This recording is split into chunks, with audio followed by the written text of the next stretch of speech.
The table gleamed like a ledger of other people's certainty.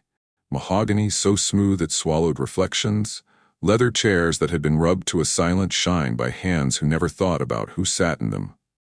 Men and women in tailored suits moved through the room with the practiced ease of people who made decisions that reshaped markets and vacations and entire industries.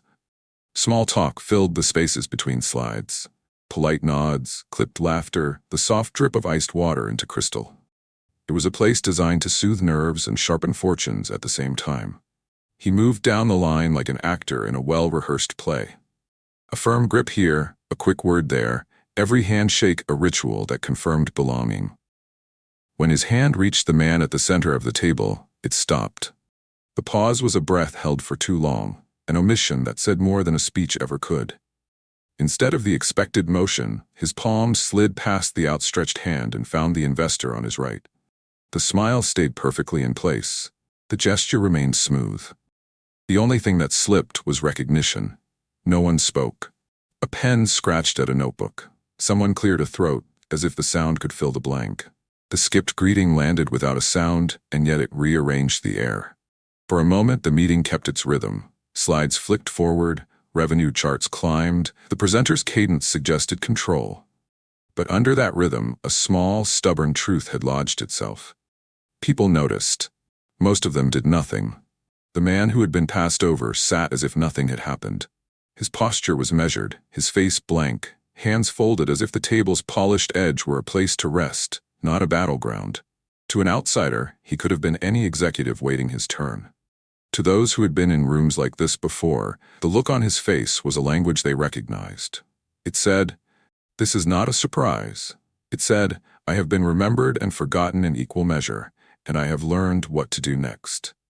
Across from him, a junior associate leaned back and let out the smallest private laugh at a whispered aside. A woman at the far end flipped her tablet closed with emotion meant to appear indifferent. A phone screen lit up for a second as someone scrolled. A man tapped his watch and shifted in his seat. Each small movement read like a footnote to the omission, the quiet saving of face by people who preferred the illusion of civility to the trouble of correcting rudeness. The presenter finished his slides with a kind of flourish trained to close deals. Applause broke out, polite and soft, the kind given for competence rather than courage. The investor checks were imagined already. Projections, takeaways, the tidy columns that turned PowerPoint into profit. Yet the skipped moment sat at the center of it all like a paperweight on a pile of printed optimism. It hadn't needed loud words to make itself heard. When the meeting broke and the room thinned, the man who had been ignored gathered his notes slowly. He did not stand abruptly. He did not shout or storm out. He walked with the quiet movement of someone who had rehearsed temper and patience into the same act. Outside, the corridor's light felt ordinary, but every step toward the elevators tightened the decision inside him like a coiled cord. It was not an impulse born of fury. It was a principle settling into action. If you like these kinds of stories, hit subscribe so you won't miss what happens next, and drop your country in the comments. He returned to his phone and sent a single message, not a long letter, not a threat, a line of words that set a sequence in motion and moved the scene from etiquette to consequence. People who had only ever been part of presentations would soon learn that leaving out a single courtesy could invite an entire company's undoing. In the parking garage below, engines hummed, cars idled.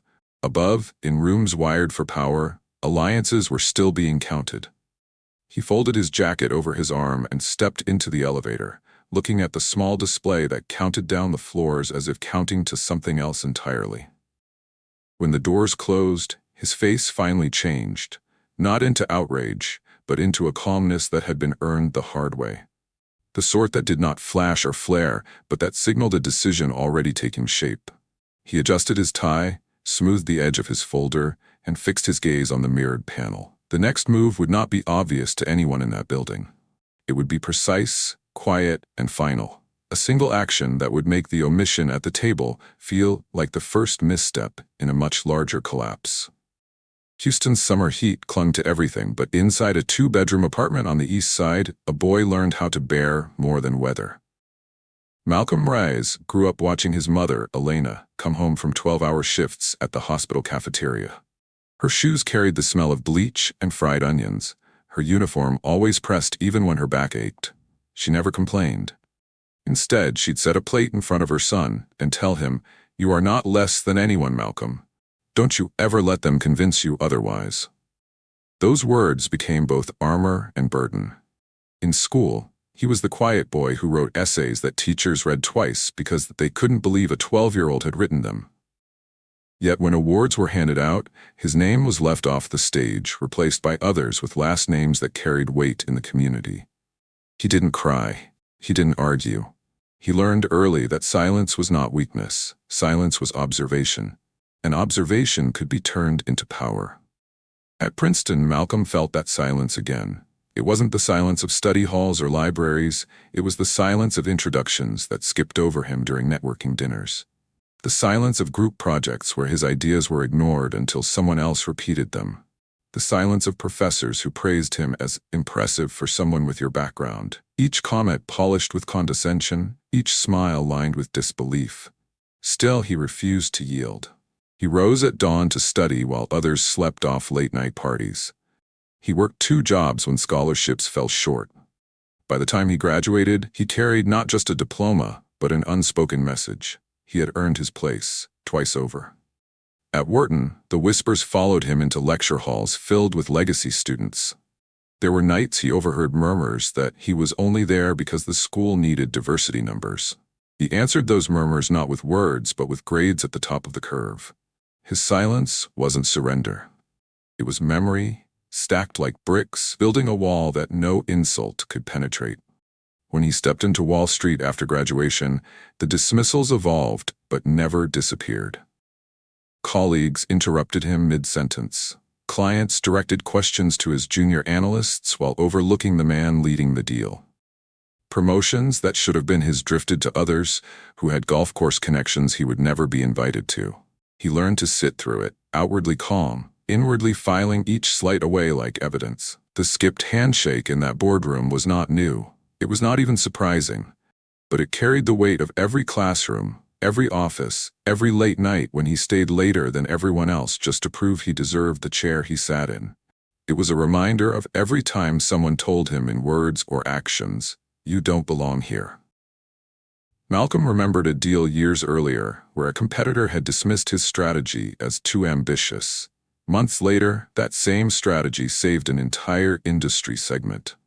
He remembered a venture capital pitch where the founders had avoided eye contact, only to come begging for funding when their company teetered. Each memory pressed against him in that boardroom, not as wounds but as sharpened edges of a truth he had carried all his life. He had to be twice as good just to stand still. He had not come this far to let Richard Holloway erase him with a gesture. The room might have pretended nothing happened, but Malcolm knew the language of exclusion better than anyone at that table. The hesitation in Richard's hand was not a mistake. It was a message, and messages have consequences. As the projector hummed and graphs lit up the wall, Malcolm's jaw remained loose, his shoulders steady. To the room, he looked like a man unmoved. Inside, however, the ghosts of every room he had endured stood around him. Ghosts of skipped introductions, stolen ideas, denied promotions. Ghosts that whispered not despair but resolve. He thought of his mother, who never once flinched when life refused her dignity. He thought of the boy in Houston who promised her he would never let the world's no outweigh his own yes. He thought of every investor's eyes sliding past him as if he were invisible. And he decided that this time, silence would not be the only weapon. The boardroom ticked forward, minutes swallowed by slides and forecasts. Richard Holloway beamed at the screen, believing he controlled the room. He didn't realize that with one skipped handshake, he had already lost control of something far larger. Malcolm closed his folder softly, the sound almost invisible under the drone of the projector. But in his mind, it echoed like a door locking shut. Tonight, Richard Holloway would learn what it costs to erase a man. The drone of the projector filled the room, its hum rising and falling as slides gave way to more slides, graphs climbing like staircases to promise a future only numbers could see. Richard Holloway's voice carried the same practiced confidence, each phrase polished, each pause timed to suggest inevitability. Market share dominance, he declared, sustained global growth. The investors nodded, some scribbling notes, others tapping their tablets with calculated approval. And then, from the far side of the table, a whisper broke through. It was low, intended to vanish into the carpet, but in a room already charged with tension, it carried. "Diversity quota," one man muttered to the person beside him. The corners of his mouth pulled into the kind of smirk meant to be private. His colleague stifled a chuckle behind a raised hand, papers shuffling as if to disguise the insult.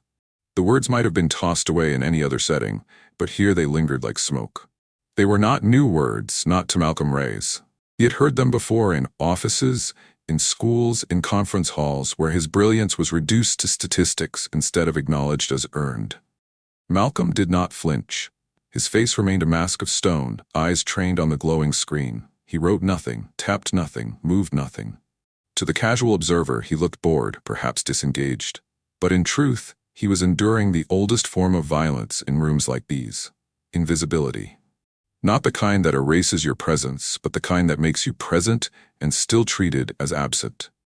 Richard clicked to another slide, this one flashing charts of projected revenue. He gestured broadly, gaze sweeping the table like a spotlight, but every time it neared Malcolm, it slid away. He called on investors by name. "James, you see the trajectory here? Victoria, notice our Asia-Pacific push." But Malcolm's name never surfaced. He was the silent figure at the center, deliberately unacknowledged. The exclusion was not clumsy, it was rehearsed, practiced. It was the same choreography Malcolm had endured countless times. Smiles that skipped him, handshakes that passed him by, questions that danced around him. It was the performance of power, made sharper by what it left unsaid. Some at the table noticed. A silver-haired investor shifted uncomfortably, pen tapping against the margin of his notes. Another, younger one, darted his eyes between Richard and Malcolm, unease flickering across his face before he quickly buried it beneath the safety of silence. No one interrupted. No one spoke up. Preserving comfort mattered more than confronting disrespect. The smirk returned on the lips of the man who had whispered earlier. He scribbled something on a notepad, nudged it toward his colleague. The colleague glanced, chuckled softly, and folded the page in half, as though it contained nothing important. But Malcolm knew that laughter. He had lived with it. The laughter that treated his presence as novelty, that turned his existence into a joke to be passed quietly between men who thought themselves untouchable. Still, he gave them nothing. His silence was heavy but deliberate. He understood that in rooms like this, every twitch, every flicker of anger, every crack in composure would be magnified until it drowned out the insult itself. He would not give them the satisfaction. Instead, he let his mind drift to what he knew better than any man at that table. Patience. Patience that came from a childhood of waiting for buses that didn't come on time, from studying while others slept, from fighting battles that others didn't even know existed. Patience that let him sit still while others mistook silence for weakness. Richard continued, his voice swelling with pride. With this partnership, blackceo positions itself as the future of global travel. Together, we'll redefine what leadership looks like. He spoke the word leadership with flourish, his arm extending in a wide arc that traced the room but never included Malcolm. The irony wasn't lost. The man ignored was the only one at that table who had built a firm from the ground up, the only one who had turned personal struggle into empire. Yet here, he was framed as excess, as a number to tick in a box labeled inclusion. Minutes stretched into hours. Applause punctuated the end of slides. Boulders closed with tidy snaps. Investors exchanged measured compliments about the clarity of the presentation. Yet through it all, Malcolm sat motionless, absorbing every glance that avoided him, every smirk traded in whispers. His phone buzzed under the table, a simple vibration, steady enough to draw his attention. He slid it slightly from his pocket, eyes catching the name glowing on the screen. Sienna Reyes, his daughter, a rising analyst in her own right, sharp as glass, fierce as her mother had been. The message glowed in a line of white letters against the dark screen. How bad was it this time?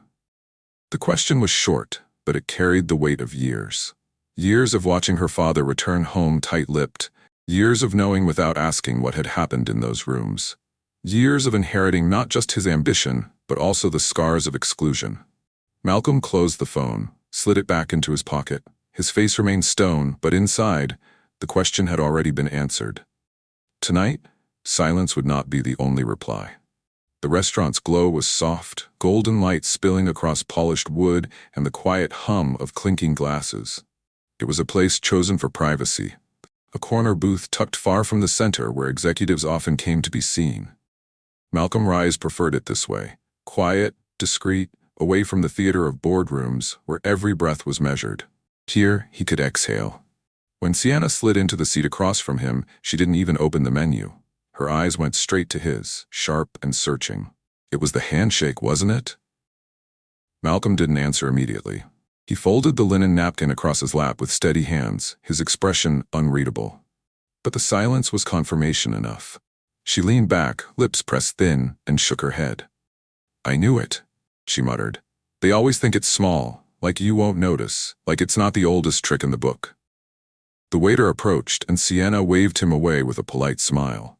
She didn't want the interruption. Her focus was fixed entirely on her father, reading the weight in his shoulders, the calm mask that he had worn for decades. She had grown up watching him return home from nights like this. Tie loosened, silence heavier than words, eyes carrying the same storm she saw now. "Dad," she said softly, "don't tell me you let it slide." Malcolm lifted his glass of water, sipped slowly, and set it down with precision. "Sienna," he said at last, his voice steady, "I didn't let it slide. I never let it slide. I just choose when it matters most to act." She tilted her head, a mixture of admiration and frustration flickering across her face. "That's the problem. They count on you to keep choosing silence. They count on you to keep waiting." Her words cut because they were true. He had mastered silence as survival, an armor that had carried him from Houston's east side to the heights of global finance. But silence also meant the same wounds repeated, generation after generation. And now, as he looked at his daughter, a black woman, carving her own way through the hostile terrain of finance, he saw in her eyes the same battles he had once fought. "You know what hurts?" Sienna said, her voice low but edged. "It's not even that they disrespected you. It's that they expect me to get used to it too. Every time it happens to you, it's like a reminder of what's waiting for me." Malcolm's chest tightened. He wanted to shield her, to tell her it would get easier, but he had no lies left to offer. She was right. The boardroom ghosts he carried were not just his, they were hers too. "I don't want you to get used to it," he said finally. "I want you to remember it, and I want you to outlast it." Sienna leaned forward, eyes fierce. "Then don't let them shrink you. Don't let them turn you into someone who swallows their pride just to keep the peace. Make them regret it." Her words rang between them, louder than the quiet clatter of plates from nearby tables. For a moment, father and daughter sat in silence, the unspoken history stretching across generations, from his mother's long hours in Houston to his battles at Princeton to her struggles in her own firm. They were bound by ambition, but also by scars. Malcolm reached across the table, his hand covering hers. "You deserve a world where you're not erased," he said quietly. "If I have any power left, it's to make sure you inherit something different than what I did." Sienna squeezed his hand once, then pulled back with a nod. She didn't need a promise. She already knew what he meant. The waiter returned with menus, and this time they ordered. Dinner passed in measured bites, conversation drifting to lighter topics. Her latest project, his memory of his mother's advice, fragments of normalcy layered over the tension. But under it all, the decision was hardening in Malcolm's mind. When they stepped out of the restaurant into the night air, the city buzzed around them. Taxis honking, neon signs flickering, people moving quickly under the glow of street lamps. Malcolm adjusted his cufflinks, the cool air brushing his face. He pulled his phone from his pocket, thumb hovering for only a second before pressing the number he already knew. The line rang once, twice, then connected. "Start the review," he said simply, his voice calm but carrying the weight of decades. "Everything on Apex Air. Leave nothing untouched." He ended the call, slipped the phone back into his jacket, and looked at his daughter. Her eyes widened just slightly, and then she smiled, slow and knowing. The storm had begun. The car ride from the restaurant to his office was silent, but Malcolm Rice's mind was anything but still. Streetlights passed in rhythm against the window, each flash sharpening the decision that had already been made. By the time he stepped into the glass tower that bore his company's name, the choice was no longer just personal. It was duty. He closed his office door behind him and dialed directly to his legal counsel. No greetings, no warm-up.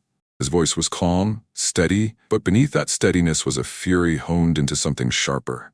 "Pull the Apex Air file," he said. "Contracts, compliance records, hiring data, safety reports, the entire stack. Don't skim, don't summarize. I want every loose thread found and pulled until the whole cloth unravels." On the other end, a pause. "Then, all of it, Malcolm?" "All of it," he replied. "No shortcuts." Next, he called his compliance chief. The man sounded startled. It was late, and these calls usually came in the morning. "Sir, is this about the expansion proposal?" Malcolm's tone didn't shift. "Yes, I want you to assume nothing is clean. Every dotted line, every signature, every practice they thought no one was watching. Bring it to me. And when you're finished, I want a report that leaves no space for denial." His instructions were surgical, but his expression betrayed nothing. On his desk, framed photos stared back. His daughter Sienna smiling on graduation day, his late mother in a uniform worn thin from years of labor. For a moment, his gaze lingered on his mother's photograph.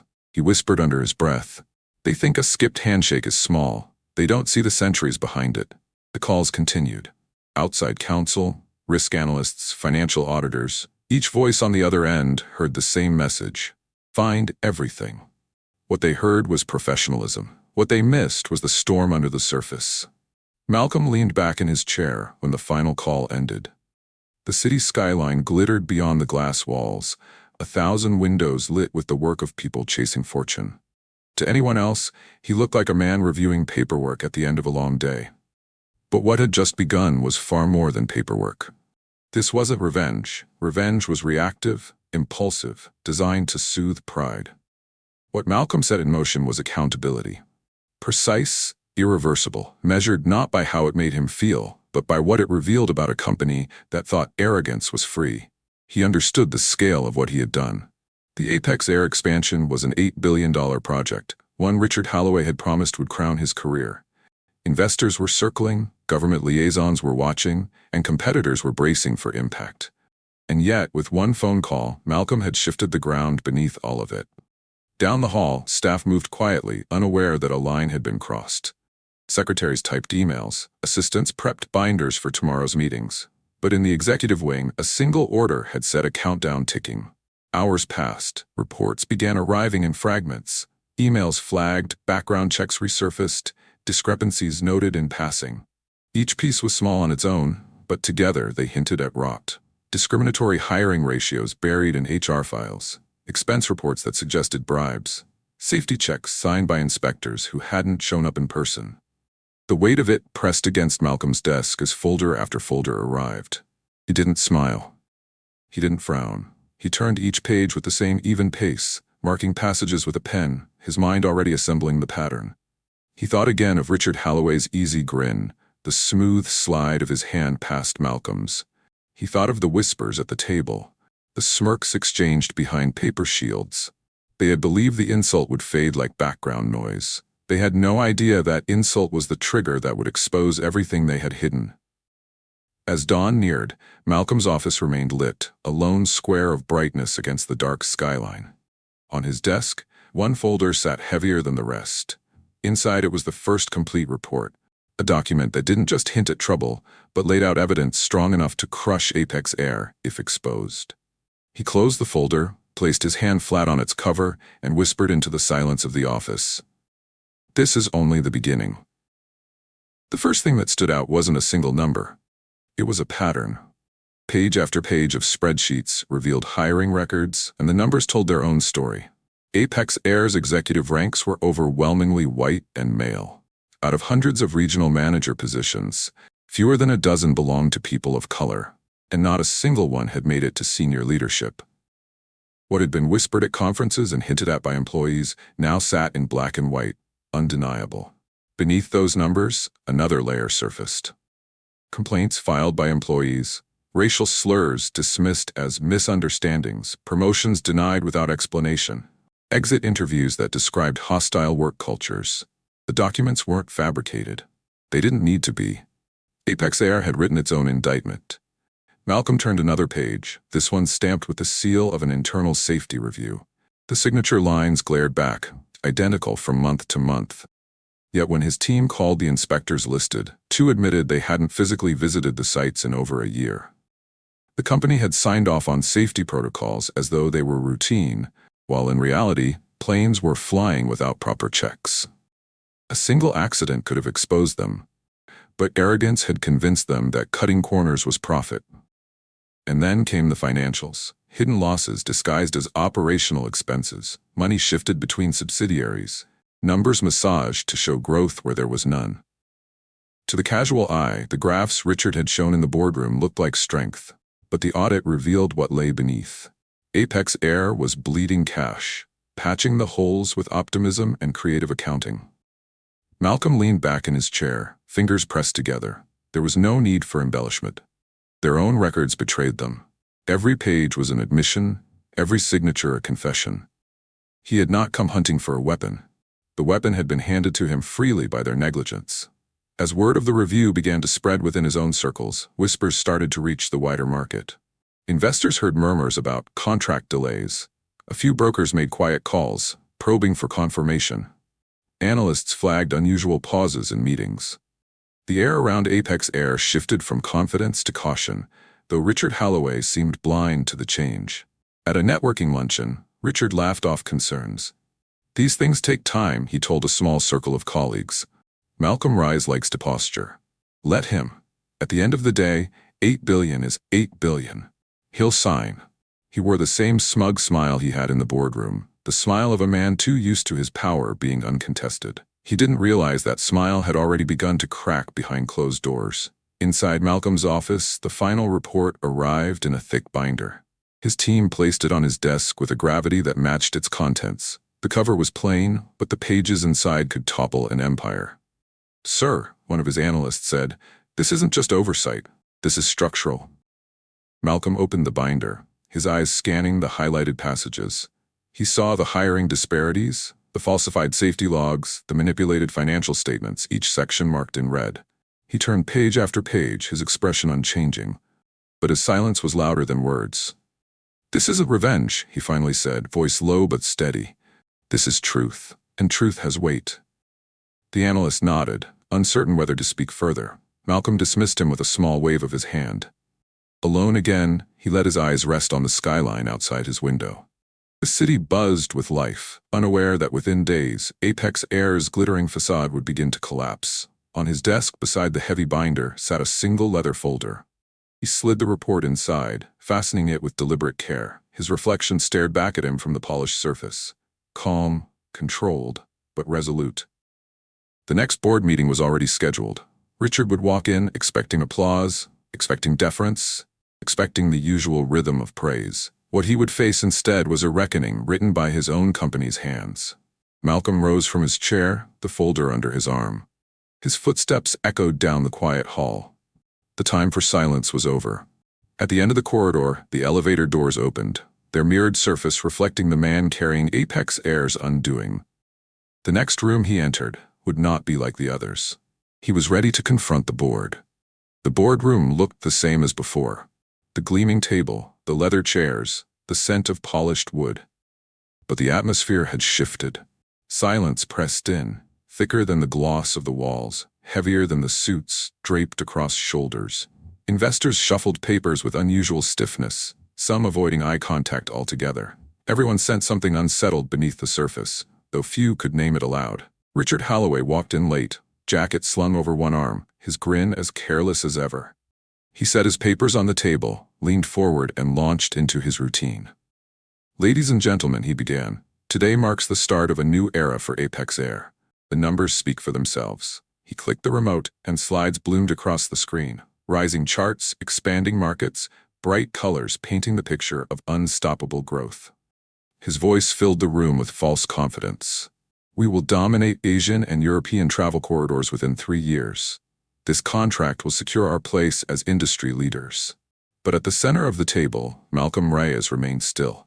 His leather folder rested in front of him, fingers lightly touching its edge. His eyes were not on the screen. They were on Richard. "Before we continue," Malcolm said, voice low but cutting through the room with authority, "there are matters of integrity to address." The words froze the air. A few investors shifted, glancing at one another. Richard paused mid-sentence, a hint of irritation flashing across his face before he forced a thin smile. Of course, Malcolm. But perhaps after we finish the— No, Malcolm interrupted, calm and unyielding. Now. The room turned toward him. Even those who had looked away earlier found themselves caught by the gravity of his tone. Slowly, Malcolm opened the folder and placed the thick report onto the table. The sound of paper meeting wood was louder than it should have been, echoing like a gavel. He began to speak. Not quickly, not heatedly, but with the deliberate cadence of a man who knew his words carried weight. This audit uncovers systemic discrimination in your hiring practices. Out of hundreds of leadership positions, barely a fraction belonged to people of color. Qualified employees were ignored, their complaints dismissed. Murmurs stirred at the table. One investor frowned, flipping through his own notes as if the numbers might contradict what had just been said. Another leaned back, jaw tight, eyes darting toward Richard with growing unease. Malcolm turned another page.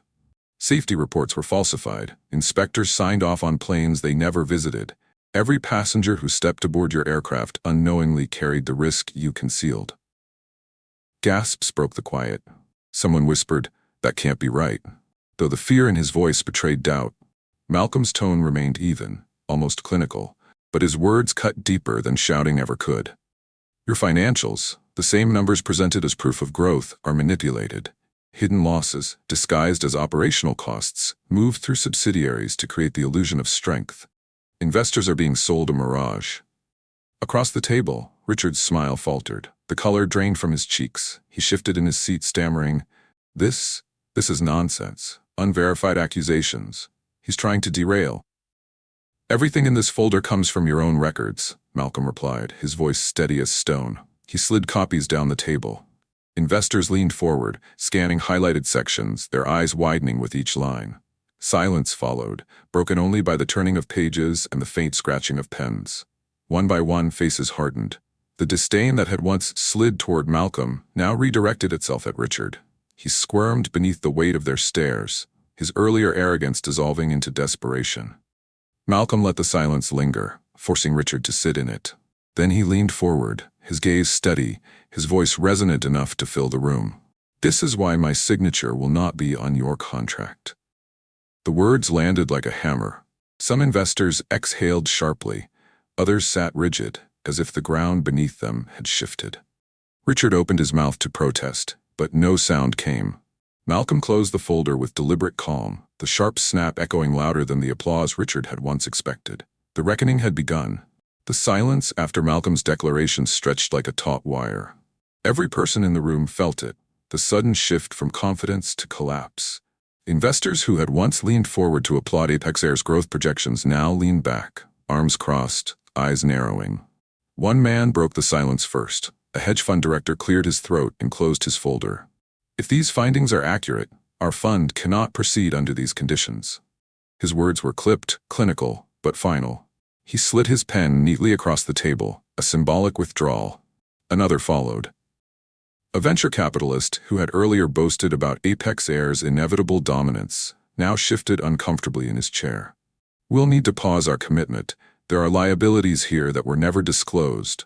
He pushed his papers aside, shaking his head. It spread like contagion. One by one, investors distanced themselves. Folders closed, agreements folded. The projected billions evaporated not with shouts but with the quiet, devastating certainty of retreat. Richard Holloway's face drained of color. He rose to his feet, hands pressed against the table, as if he could physically hold the room together. "Gentlemen, ladies, you can't be serious. These are exaggerations, misinterpretations. Malcolm is twisting data to suit his agenda." But no one spoke in his defense. Eyes shifted, but none toward him. Whispers traveled down the line, words like exposure, litigation, risk.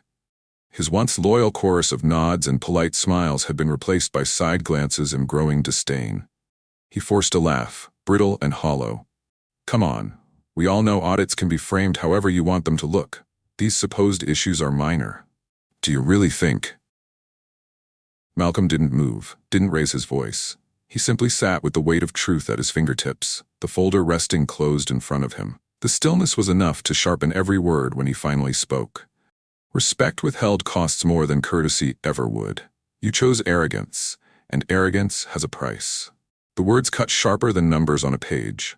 Investors shifted in their chairs, some avoiding Richard's gaze entirely, others meeting it with open disappointment.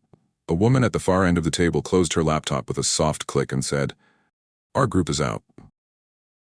The bluntness hit harder than any insult. Richard's polished demeanor cracked. His voice lost its confident rhythm, breaking into sharp edges. "You can't do this. You don't have the authority to dismantle a deal of this magnitude." Malcolm finally rose. He straightened his suit jacket, gathered his folder, and looked directly at the man who had dismissed him with a skipped handshake. His face remained calm, his voice level, but the finality in his tone left no space for rebuttal. "I just did." The words struck like the last nail sealing a coffin. Around the table, pens froze, eyes locked, the weight of billions dissolving in an instant. Richard's mouth opened, but no sound followed. His arrogance had curdled into desperation, and in the silence that followed, every investor knew the truth. Apex Air's empire had collapsed before their eyes, undone not by market forces, but by the cost of disrespect. Malcolm turned toward the door, his footsteps measured, the echo trailing behind him like judgment itself. He didn't need to look back to see Richard's face. The boardroom had already rendered its verdict. And with that, the fall of Apex Air had begun in real time. By Monday morning, the headlines were everywhere. Apex Air contract collapses, $8 billion expansion in ruins. Audit exposes racism, safety negligence at Apex Air. Investors flee as Apex Air stock freefalls. The story spread with the speed of fire.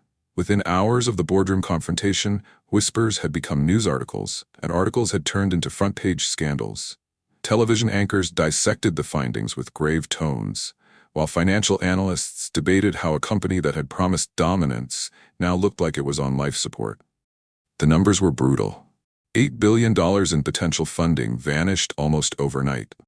Apex Air's stock tumbled, wiping out nearly a quarter of its market value in a single week. Shareholders demanded answers, regulators announced investigations, and passengers voiced outrage over safety reports that revealed planes were flying without proper checks. But what drew the most attention wasn't just the financial collapse. It was the human story. Former employees came forward, their voices amplifying what the audit had already revealed. A black engineer recounted how he was passed over for promotion 3 times, despite training the very people who leapfrogged ahead of him. A Latina flight attendant described being told her accent was too heavy for premium service. A young Asian American analyst revealed she had been instructed to stand in the background during client pitches so the company could present a different face. The audit had opened the door, and the testimonies poured through like floodwaters. Media outlets splashed Richard Holloway's name across their screens. Clips of him shaking hands with investors, and skipping one. Circulated online, the footage replayed side by side with damning evidence of systemic exclusion. He had become the unwilling poster child for corporate arrogance, his face synonymous with the quiet but deadly cost of racism in business. By Friday, Richard was gone. His resignation letter was terse, handed to the press in a plain envelope. "I stepped down effective immediately," it read, "to allow Apex Air to move forward." But no words could undo the damage. He left in disgrace, a man who thought skipping a handshake was small, but instead triggered the collapse of everything he had built his career on. Meanwhile, Malcolm Reyes carried on with the same steady composure that had unnerved Richard in the first place.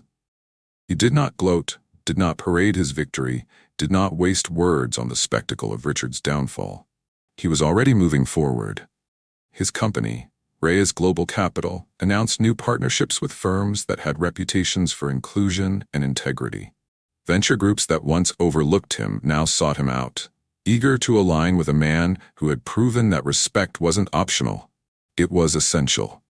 The same journalists who covered Apex Air's implosion now highlighted Malcolm's record, the scholarships his foundation funded, the mentorship programs he had created for underrepresented graduates, the silent work he had been doing long before Richard's arrogance forced it into the spotlight. To Malcolm, it wasn't about revenge. It was about shifting the standard. If one corporation could fall this hard because of its culture, others would think twice before letting the same rot grow unchecked. At home, however, the weight of it all felt different. The office lights and news cameras were distant. Here it was just him and Sienna. seated across the same dining table where so many late-night conversations had shaped his resolve. She looked at him with eyes equal parts pride and sorrow. "You didn't just defend yourself," she said softly, her voice steady but thick with meaning. "You defended all of us." Her words landed heavier than any headline. They weren't about $8 billion or collapsing stock. They were about every unspoken dismissal, every skipped introduction, every promotion denied to people who looked like them. Malcolm set down his glass and met her gaze. The world saw numbers and contracts. His daughter saw the truth. A man who refused to let silence be the final answer. The night stretched quiet around them. For the first time in years, Malcolm allowed himself the smallest of smiles. He had not erased the ghosts of every room he had endured, but he had ensured they would not haunt Sienna's future in the same way. And as the city buzzed outside, one chapter of the fight was closed, only for another to begin. One skipped handshake. That was all it took to expose an empire built on arrogance. What Richard Halloway thought was a harmless omission, what he imagined to be a small act that would slip unseen into the rhythm of a meeting, instead became the fracture that revealed everything his company tried to hide. The numbers, the reports, the safety checks, the discriminatory records, all of it came pouring out because of a gesture that lasted less than a second. That is the nature of racism in corporate halls. It doesn't always roar.